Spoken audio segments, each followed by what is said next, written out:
Welcome back. It's been a tough year for most people struggling to get through the global COVID-19 pandemic. Many people have lost loved ones, their jobs, and gone through other severe trauma throughout the year. For help on how you can get through the stresses and strains, clinical psychologist Chris Kemp joins me now. Good morning, Chris. I mean, it's been such a tough year. The last couple of months, the last 9 months have been incredibly difficult. We've spoken to many people who work at SADAG, and they've all said that, the calls that they've received have multiplied over the past couple of months. Have you also seen more people coming to you for help?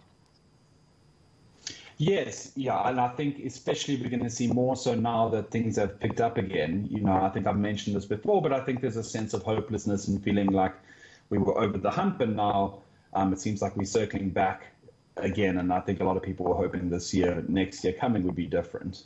Yeah, like I said, it's been about 9 months of dealing with COVID-19. There's this term that is, they're calling it Covert Fatigue. A lot of people feeling that depression, feeling down. How do you cope with Covert fatigue? I think that in the beginning, we all had this sort of renewed or this sense of purpose and sense of wanting to tackle this thing. And I think that now that it's become sort of this constant battering ram that our mental health is coming up against, it's become very difficult for a lot of people. I always think the best thing to do is to be able to talk about it, to lean on your support systems, and to realize that we're all kind of in the same boat. And I think that if we can all be a little bit patient and compassionate with each other and recognize that we're all struggling with this, it will go a long way. There's nothing that we can do other than sort of batten down the hatches and wait for the storm to pass, essentially. Yeah, there's been so many losses, Chris.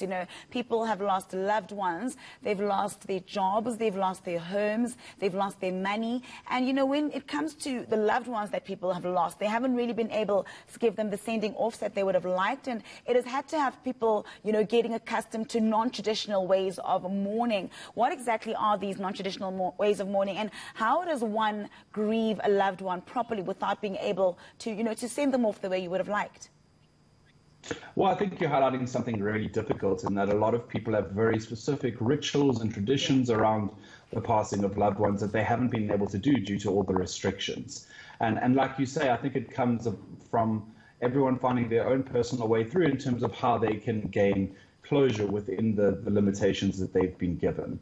I think the most important thing for many is to feel that sort of emotional sense of closure.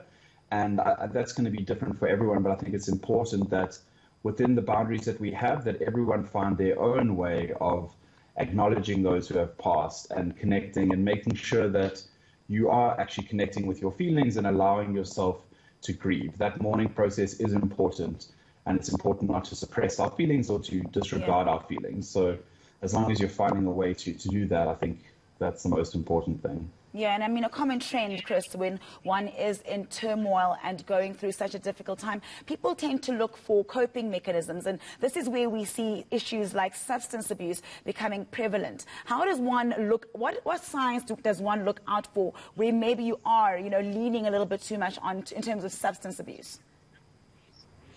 Well, absolutely. I think the key always with substance abuse is it affecting your daily life or your relationships or your ability to do the things that you are normally doing. That's always a huge indicator that you sort of maybe leaning too hard on it.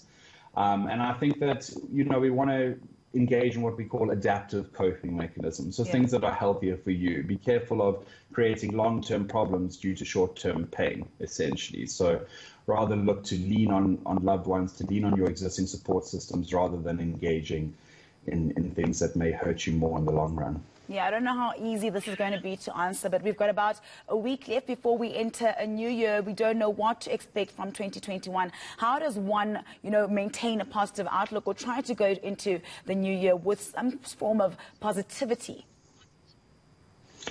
So I think it may potentially be less about positivity and more about allowing yourself to feel what you feel. I think a lot of people are feeling frustrated and down, and I think it's important to give yourself the space to feel that.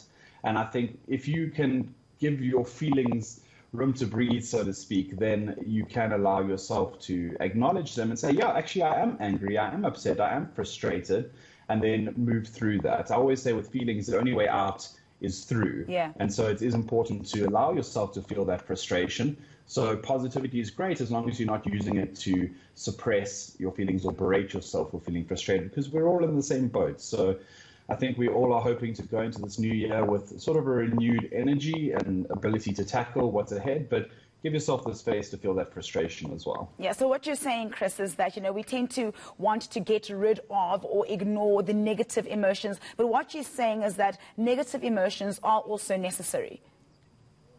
Absolutely, and you can't control them. You don't get to choose what you feel. So it's important to allow yourself to acknowledge them, to sit with that feeling, and then to move through it rather than trying to suppress it, because that generally causes problems later on. All right, thanks, Chris. We'll leave it there. That was clinical psychologist Chris Kemp.